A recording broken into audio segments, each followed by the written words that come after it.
शिकायतें ख़त्म नहीं कभी होती हैं, सारे लोग खुश भी होते हैं, कुछ नाराज़ भी होते हैं, पर हमने अपने से कोई कमी नहीं रखी। और तो प्रधानमंत्री जी इतना कुछ कर रहे हैं लोगों के लिए, लोग उनकी भी शिकायतें करते हैं, तो हम तो एक छोटे से सरपंच हैं। आसान और मुश्किल की कुछ भी बात नहीं करूँगी, क्योंकि लोगों के काम करने में हमें एक आनंद भी आया, क्योंकि जब कोई गरीब होता है ना, उसको नहीं पता चलता है, जब उसका हम कार्य कर देते हैं तो उसको जो चेहरे पे का खुशी होती है ना, जब वो देखने को मिलती है तो हमें बहुत सुकून मिलता है, तो हमें बहुत सुकून मिलता है। जो नाराज़ होते हैं उनको क्या रहेगा मैसेज आप? उनको यही मैसेज रहेगा कि देखो, जितना पीछे से पैसा आता था, जो स्कीमें आती थी, जिसने हमें हेल्प के लिए बोला होगा तो हम पीछे नहीं हटे, जिसने हमें बोला ही नहीं कुछ होगा तो हमें तो घर बैठ के सपना तो आना नहीं है कि किसी की क्या प्रॉब्लम है क्या नहीं है। तो कि गवर्नमेंट के खाते से चाहे वो 500 रुपया ही ले रहा है बंदा, तो उसका भी नाम हम मकान की लिस्ट में ऐड नहीं करवा सकते। तो दुख भी है, वो लोग भी यही सोचेंगे कि सरपंच ने हमारे लिए कुछ नहीं किया, पर हम क्या करें, हम भी जब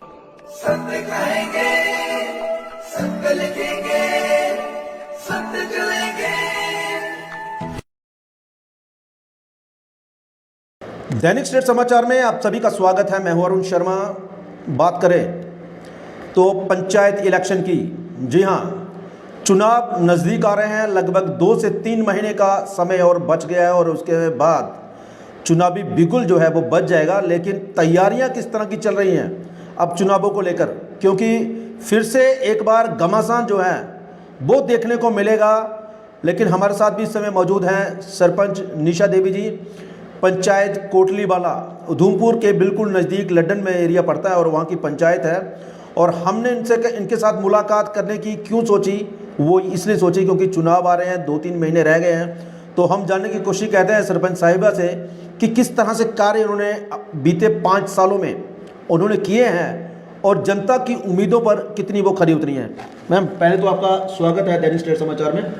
ठीक है अरुण भैया, मैं आज सबसे पहले आपका शुक्रिया करना चाहती हूँ कि आप हमारे एक फ़ोन कॉल से इतनी दूर से चल के हमारे गांव में आए। तो अगर काम की बात मैं करूं तो काम, जब आप हमारे इधर देखो तो 5 साल होने को आए हैं। तो 5 साल में बीच में आपको पता है कोरोना भी रहा, कुछ इलेक्शनें भी चलती रहीं, उसके दौरान कितना ही काम हम करवा पाते, पर जितने भी पीछे से फंड आए तो काम हमने करवाए हैं। तो काम के चलते बाकी यही हमें दिक्कत रही थोड़ी बहुत कि जैसे कोई टेंडर वर्क था तो उसमें अगर किसी ने बड़ा टेंडर कम रेट में पाया तो उसके लिए हमारा काम थोड़ा कम हुआ। तो बाकी हमें कोई दिक्कत नहीं आई, बाकी चलता रहा। बाकी काम अभी भी हमारे कैपेक्स के टेंडर लगे हुए हैं, काम स्टार्ट होने को हैं, कुछ हो गए हैं। तो बाकी ज़्यादा कोई दिक्कत नहीं हमें आई। सरपंच तो बने आप, क्या इससे पहले भी कभी कोई पंच वगैरह की इलेक्शन लड़ी आपने? नहीं, हमने नहीं लड़ी, पहली बार हम सरपंच बने हैं। हमें इतना पता भी नहीं था कि इलेक्शन में क्या होता है क्या नहीं होता है, क्योंकि हम लेडीज़ एक घर का ही काम काज करती थी, तो अपने बच्चों को संभालती थी। और जब हमें लोगों ने बोला कि आप मेरे हस्बैंड के लोगों के साथ बहुत अच्छे ताल्लुक़ थे, तो जब लोगों ने बोला कि आप इलेक्शन में खड़े हो जाओ, तो मैंने सोचा कि लोगों को कुछ ना कुछ हमारे बीच ऐसी बात दिखी जिसके कारण लोगों ने हमें बोला।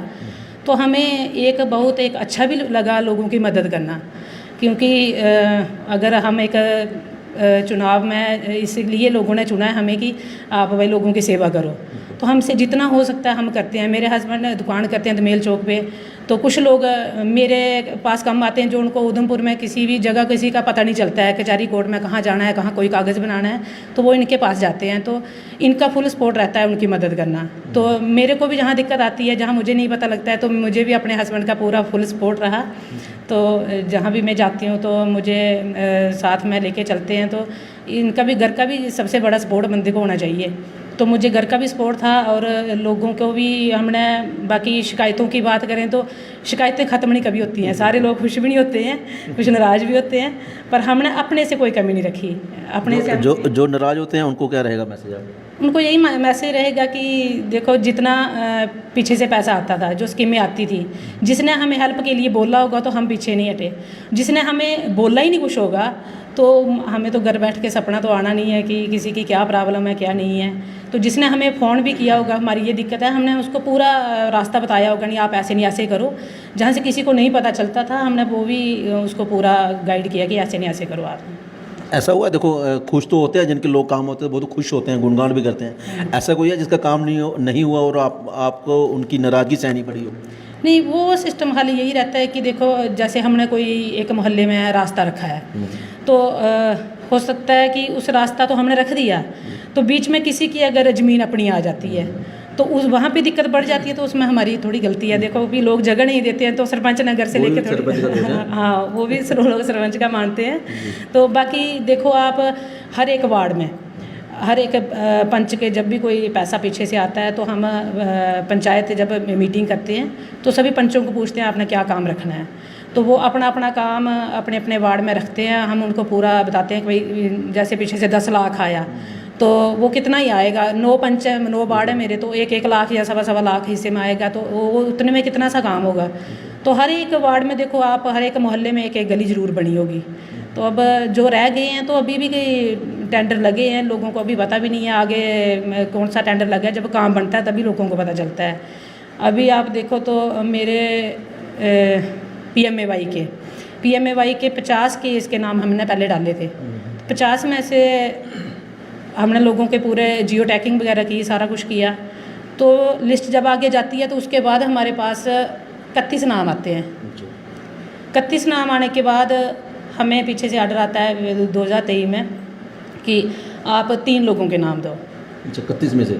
हाँ, 31 में से 3 लोगों के, वो भी मतलब 19 का जियो टैग किया हुआ है। तो 2022 में इन्होंने बोला कि 3 नाम हमें दो। तो 3 हम लोगों इतने हमें पूछ रहे थे कि हमारा नाम कब आना है, तो हम लोग क्या जवाब देते, किसका नाम डालें किसका नहीं डालें, क्योंकि सारे जेन्युइन केस थे। तो उसमें उन्होंने एक रखी थी कि एक ST डालना है, एक SC डालना है, एक जनरल डालना है। तो हमने 3 नाम दे दिए। फिर हम परेशान थे कि क्या पता बाकी नाम कब आए, इतने में हमारा टाइम हो जाएगा। तो फिर प्रधानमंत्री का मैं शुक्रिया भी करना चाहती हूँ कि उन्होंने जकदम से पूरा ही हमें जो पिछले 29 नाम बचे थे सारे ही दे दिए कि लोगों को दे दो। उन लोगों की ना एक किस्त खाते में अब पड़ चुकी है, तो काम स्टार्ट हो चुके हैं वो। उसका भी मैं बहुत, मुझे इस बात की खुशी है कि लोगों के मेरे रहते एक किस्त तो उनके खाते में डल गई। तो बाकी हमें अभी कोई 6 महीने पहले फिर जो नाम उसमें से कट हुए थे वो भी बड़े जेन्युइन केस थे। तो उसमें से हमने जो 18-19 नाम मेरे कट हुए थे वो तो पहले डाले हमने। फिर उसके बाद हमें सेक्रेटरी मैडम ने बोला है कि पीछे जो जेन्युइन केस होंगे वो भी डालना। तो हमने कोई 50 नाम करके दिए। फिर वो लिस्ट हमारे पास दोबारा आई। दोबारा जब आई तो उन्होंने बोला कि इसमें से जो उसकी वेरिफिकेशन थी कि जो थोड़ा अच्छा है तो उसका कट कर देते हैं, जो तो अच्छा नहीं है, जो जेन्युइन है तो उसका डाल देते हैं। तो फिर सभी पंचों ने मिलके नाम डलवाए अपने अपने पंचायत को। 70-80-90 जो नाम है वो अब भाई हमने अपने लिस्ट एक और बना के दे दिए कोई 2 महीने पहले। 80-90 के करीब जब लोगों के इतने केस आ जाते हैं तो मुझे नहीं लगता है कि गवर्नमेंट कोई कम कर रही है। जो पीछे से आता है तो वो भी एक हम लोगों तक बात पहुंचा रहे हैं, और बहुत सारे लोगों को पता भी नहीं है कि हमारा नाम लिस्ट में डला है। हाँ, क्योंकि अभी हमसे सिर्फ नाम मांगे हैं, कोई डॉक्यूमेंट नहीं मांगे हैं, तो हमने नाम ही दिए हैं। तो जब एक आता है पीछे से ऑर्डर की उनके डॉक्यूमेंट भी मांगे जाएं तो फिर हम पूरा कांटेक्ट करेंगे, पंचों को भी बोलेंगे, जो नहीं वो करता है उसको घर जाके भी डॉक्यूमेंट लेंगे। मैम, अगर बात करें आपकी पंचायत का एक मामला है, हंसराज कोई परिवार है, गरीब परिवार है, तो उनका कहना है उनका घर जो है काफ़ी बुरी खस्ता हालत में है, हैंडीकैप है वो, क्या उनके लिए आपके द्वारा कुछ किया गया है? नहीं वरुण भाई, मैं आपको बात बताऊं तो उसमें क्या हुआ कि 2019 में जब जियो टैग हो रहा था तो उसके पास वाला एक घर है भूषण कुमार जी का, तो उनके मकान का जियो टैग करने हम गए। तो इनके घर में भी जाने ही वाले थे। तो मेरे 7 नंबर वार्ड का जो पंच है रफ़ीक, मोहम्मद रफ़ीक, और वार्ड नंबर 6 के पंच भी मेरे साथ थे, सेक्रेटरी था हमारा, तो साथ में GRS भी थी, और हमारे एक नायब सरपंच जो पहले सरपंच रह चुके हैं। तो वो बोलने लगे कि मेरे रहते इनको एक बार मकान का केस मिल चुका है। तो गीता देवी और हंसराज जी का राशन कार्ड जॉइंट था, तो इसलिए हम उनका नाम ऐड नहीं कर सके। तो एक उनका जब भी हम बात करते हैं ऊंचे लेवल, जब भी ब्लॉक दिवस की मीटिंग होती है, जहाँ BDO साहब से, जहाँ DC मैडम या सर कोई भी जिनसे भी बात होती है, तो बोलते हैं कि जिनका एक बार हाउसिंग स्कीम का इनको बेनिफिट जिनको मिल चुका है उनको दोबारा नहीं मिल सकता है। तो उस बार इनका रह गया कि हम नहीं डाल सके इनका नाम। अगर उस वक्त इनका नाम होता तो आज इनको बेनिफिट मिलना था। तो उसमें यही था कि गीता देवी के नाम पहले का बेनिफिट मिल चुका था। तो अब जब दोबारा लिस्ट 2 महीने पहले बनी तो उसमें हमने हंसराज जी का नाम डाला है। हमें पता चला कि इनका राशन कार्ड में नाम अभी मदर का नहीं है, तो शायद इन्होंने दूसरे अपने भाई के साथ नाम ऐड किया होगा। तो हमने इनका नाम डाला है, पर इनको शायद पता नहीं है क्योंकि हमसे डॉक्यूमेंट तो मांगे नहीं अभी तक कि डॉक्यूमेंट दो। जब डॉक्यूमेंट मांगने की बात आएगी तो पहले नंबर हम पंच को बोलेंगे कि अपने वार्ड में भाई जिसने डॉक्यूमेंट नहीं दिए तो तू दिलवा के दे। अगर वो भी हमसे वो नहीं देता है तो हम खुद इनके घर जाके डॉक्यूमेंट लेंगे। तो बाकी जो उनका घर का माहौल है, जैसे राशन पानी का, तो वो तो मैं अकेली तो कुछ नहीं कर सकती। वो लोगों का भी सहयोग अगर रहेगा तो सभी का, तो फिर तालमेल करके ही काम बनता है। तो ऐसे अकेला सरपंच के पास तो इतना पैसा होता नहीं है कि वो लोगों को बांट के फिरे। हाँ जी। उनका नाम जो कह रहे हैं आपका, उनका घर के लिए आपने नाम दिया, वो कितनी देर हो गई? कोई 2 महीने पहले दिया हमने। 2 महीने पहले। हाँ जी। 2 महीने पहले इन्होंने उनके घर के लिए जो आवेदन होता है, नाम होता है, वो आगे कर दिया है। मैं बता दूं कि पंचायतों की बात करें तो पंचायतों में बहुत ही समस्याएं रहती हैं। गांव का एरिया होता है, जिस तरह उन्होंने रास्ते की बात की कि सड़क बनानी हो या कोई रास्ता बनाना हो, तो वो वहाँ पे काफ़ी अड़चनें आती हैं। लोग अपना रास्ता जो सड़क है उसके लिए देने के लिए बिल्कुल राज़ी नहीं होते, और फिर जब रास्ता नहीं बनता या थोड़ा सा बन जाता है और जो बाकी का नहीं बनता, तो वो शिकवे, शिकायतें और गुस्सा जो हैं वही लोग दिखाते हैं जिन्होंने काम रोका होता है, क्योंकि वो नहीं चाहते कि सरपंच कुछ अच्छा कर जाए। अगर सब मिलकर कार्य करें और एक दूसरे का सहयोग करें तो इस तरह की नौबतें, इस तरह की परेशानियां बिल्कुल ना आएंगी, और बिल्कुल भी काम जो है बढ़िया तरीके से होंगे और अच्छी गलियां, अच्छी सड़कें बनेंगी। लेकिन गांव में ये ज़्यादा देखने को मिलता है। शहरों में तो चलो ऑलरेडी गलियां बनी होती है तो उनको रिपेयर कराना होता है या कुछ और देख लीजिए, लेकिन गांव में ये काफ़ी परेशानियां हमने देखने को मिली है, जिस तरह से सरपंच जी कह रही हैं। सरपंच मैम, 5 साल बीत गए, किस तरह का लगा आपको कि ये कार्य जो है कितना आसान है और या कितना मुश्किल है ये? देखिए, मैं आसान और मुश्किल की कुछ भी बात नहीं करूँगी, क्योंकि लोगों के काम करने में हमें एक आनंद भी आया। क्योंकि जब कोई गरीब होता है ना, उसको नहीं पता चलता है, जब उसका हम कार्य कर देते हैं तो उसको जो चेहरे पे का खुशी होती है ना, जब वो देखने को मिलती है तो हमें बहुत सुकून मिलता है। और रही बुराई की बात, बुराई का क्या ही कहूँ, अब प्रधानमंत्री जी इतना कुछ कर रहे हैं लोगों के लिए, लोग उनकी भी शिकायतें करते हैं। तो हम तो एक छोटे से सरपंच हैं, तो शिकायत अभी हमने जब कोई करता है तो हमने सहना भी सीख लिया है। जब जहाँ पे हमें हमारा हो सकता है तो उधर हम पूरा सहयोग करते हैं, जहाँ पे हम नहीं हो सकता है तो हम चुप करके बैठ जाते हैं कि हमारा बस नहीं जहाँ चलता है तो हमें क्या करना है आगे जाके। तो अब क्या सोचा है, अगली बार लड़नी है इलेक्शन या? वो हम अभी बता नहीं सकते हैं, देखेंगे अगर लोगों का सहयोग रहा, क्योंकि हम खुद तो बनेंगे नहीं, क्योंकि लोगों का ही सहयोग होगा तभी। अगर लोग कहेंगे कि आप खड़े हो जाओ कि हम आपकी सपोर्ट करेंगे, लोगों को हमारा काम करने का तरीका अच्छा लगा होगा, लोग सपोर्ट करेंगे, तो हम इस बात का ज़्यादा ये नहीं कह सकते कि नहीं खड़े होंगे। हाँ, देखिए, अगर बात की जाए महिलाओं की, जिस तरह से ने पहले बताया कि एक महिला को बहुत कुछ देखना पड़ता है, अपना घर, परिवार, बच्चे, और उसके बाद फिर पंचायत, तो काफ़ी मुश्किलातें आती हैं, खासकर गांव के एरिया में। अगर बात करें सिटी की, तो उधमपुर के जो सराउंडिंग एरिया हैं तो वहाँ पे अच्छी जगह है, लगभग प्लेन एरिया है। लेकिन अगर बात की जाए लड्डन की, जो इनकी कोटली वाला पंचायत, तो काफ़ी बड़ा क्षेत्र है, हमने देखा है काफ़ी बड़ा क्षेत्र है, और दूर दराज पहाड़ी क्षेत्र है, और घर भी बिल्कुल साथ में नहीं है, दूर दूर हैं। और इतनी बड़ी पंचायत को किस तरह से हैंडल करती है मैम? मुश्किलें तो आती होंगी, क्योंकि इतनी बड़ी पंचायत हमने देखा तो घर भी दूर दूर है। मुश्किल तो आती है, पर कर लेते हैं हम। पहले नंबर पे जब कोई भी किसी की यहाँ कोई वेरिफिकेशन होती है, जहाँ कुछ भी होता है, तो पहले नंबर पे हम पंचों से बात करते हैं, उनसे नहीं हो सकता है तो किसी न किसी से फ़ोन पे बात करके उस मसले को हल करने की कोशिश करते हैं। तो ज़्यादा कुछ नहीं रहता है। जैसे हमारे इधर पिछले 15 साल से एक हमारा वाटर टैंक बना हुआ था लड्डन एरिया में, तो डिपार्टमेंट का भी बड़ा ज़्यादा सहयोग रहता है। तब हमारी मैडम थी, इंदू मैडम, यहाँ पे, तो मैंने उनसे बात की कि उस वाटर टैंक में 15 सालों से पानी नहीं डाला गया है, तो उधर कोई दिक्कत है।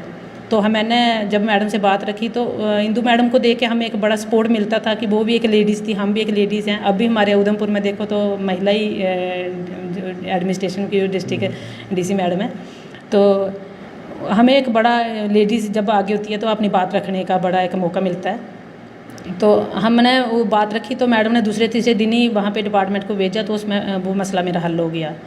तो ऐसे ही जब भी कोई भी हमारी ब्लॉक दिवस की मीटिंग होती है, जहाँ डीसी ऑफिस में मीटिंग होती है, तो हम बात रखते हैं तो हमारा कुछ ना कुछ काम तो बनता ही है। पहले हमने क्रेट की बात रखी थी, तो मेरी पंचायत हील वाला एरिया था, तो क्रेट भी डले। अब भी प्लान बना के आगे भेजा हुआ है।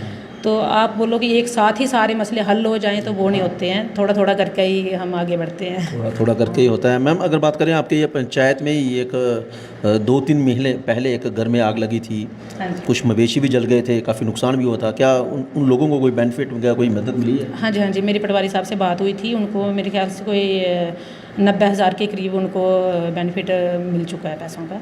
हाँ जी।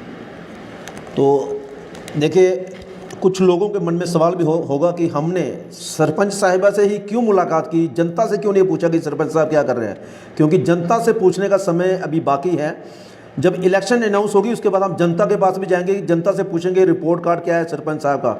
सरपंच साहब से मिलने का हमारा मतलब यही था कि हम जानने की कोशिश करें कि किस तरह का कार्य ये कर रही हैं, और ख़ासकर एक महिला होकर। और इन्होंने बताया जिस तरह से इन्होंने कार्य किया है और अपनी तरफ से ये 100% करने का प्रयास कर रही हैं। चलो छोटी मोटी रह भी जाती है, क्योंकि हर कोई भी नेता हो वो कहीं भी 100% कार्य नहीं कर पाता, कुछ ना कुछ कमियां रह ही जाती हैं। फिलहाल ये भी लगी हुई हैं, जिस तरह से उन्होंने बताया अपने कार्य जो गिन के बताए भी हैं, और भी कुछ ना कुछ किया होगा। लेकिन हम भी इसी तरह से मुलाकातें जारी रखेंगे, और भी जो सरपंच होंगे उनसे मिलेंगे और जानने की कोशिश करेंगे किस तरह के उन्होंने कार्य किए हैं। और उसके बाद जनता की जो मुख्य बात है, जनता क्या कहती है अपने सरपंचों के बारे में, फिर वो भी जानेंगे, लेकिन 2 महीने के बाद जब इलेक्शन अनाउंस होगी। मैम अंत में क्या मैसेज रहेगा आपका आपकी पंचायत के लोगों को? मेरे पंचायत के लोगों को यही मैसेज रहेगा कि अभी आपको कोई भी परेशानी आती है, पहले नंबर पे वो सरपंच से कॉन्टैक्ट करें कि हमारा ये काम किसी प्लान में रखा है या नहीं रखा है, जहाँ हमारा कोई मकान का केस आपने लिस्ट में डाला है या नहीं डाला है। तो अगर वो हमसे कॉन्टैक्ट करता है, जहाँ उसका अगर गलती से छूट भी गया होगा तो हम उसको लिस्ट में ऐड करवाने की, जहाँ उसकी जहाँ भी हेल्प होगी। जैसे आपने बात की हंसराज की, इसके रिलेटेड आप इधर हमारे अनसू एरिया में देखेंगे ना, आपको बहुत सारे घर ऐसे मिलेंगे, क्योंकि लोग पिछले 2019 से लेके अब तक लोग उम्मीद इसी पे हैं कि कब हमारा नाम आएगा तो कब हम मकान का काम स्टार्ट करवाएं। क्योंकि पहले उनका नाम डाला गया तो लिस्ट में से कट हो गया। वो हमने ब्लॉक दिवस में भी जब बात की तो BDO सर से बात की तो उन्होंने बोला कि हमें भी पता नहीं है कि वो नाम कहाँ कट हो जाता है। तो इस चीज़ का किसी को भी पता नहीं रहा। तो इसलिए इसका कारण जब पिछले से दिन बरसात हुई तो लोगों को मेरे को रोज़ फ़ोन आते रहे कि आपने कब नाम मेरा आएगा। वो तो हमें भी पता नहीं है, हमारा नाम है लिस्ट में नाम ऐड करवाना, वो कब किस्त उनकी आनी है कब नहीं आनी है तो वो मेरे को भी पता नहीं होता है, और ना ही हमारे BDO सर को पता होता है। और बाकी ऐसे केस और भी बहुत सारे हैं, जैसे कोई डेली वेजर हैं, PHE के डेली वेजर हैं, तो उनकी कितना ही उनको पेमेंट पीछे से पैसा मिलता है, तो उनकी भी बहुत सारी इधर 2-3 केस ऐसे हैं। वो बेचारे रोज़ आके मेरे को बोलते हैं, पर पीछे से जो गाइडलाइन है वो यही है कि गवर्नमेंट के खाते से चाहे वो 500 रुपया ही ले रहा है बंदा, तो उसका भी नाम हम मकान की लिस्ट में ऐड नहीं करवा सकते। तो दुख भी है, वो लोग भी यही सोचेंगे कि सरपंच ने हमारे लिए कुछ नहीं किया, पर हम क्या करें। हम भी जब आगे बात रखते हैं तो आगे वही बात आ जाती है, एक डेली वेजर है। हाँ, तो हम यही कहते हैं कि शिकायतें तो चलती रहती हैं, पर जब भी उनको कोई दिक्कत आती है मेरे गांव के लोगों को, तो वो पहले नंबर पे हमसे कांटेक्ट करें। फिर उसके बाद अगर हम उनका कोई काम नहीं करते हैं तो फिर वो अपने हिसाब से जो उनको करना ठीक लगे तो वो कर सकते हैं। बिल्कुल ठीक कहा इन्होंने कि अगर किसी को भी कोई शिकायत है, कोई कार्य नहीं हो रहा है, तो वो सीधा सरपंच जी से मिले आकर कि भाई हमारा ये कार्य जो है पेंडिंग है, आप नहीं करवाया तो चलो ये करवाएं। अगर आप किसी को इनको बताओगे नहीं तो कार्य कैसे होगा। फिलहाल मुझे और मेरे कैमरामैन को दीजिए इजाज़त। नमस्कार।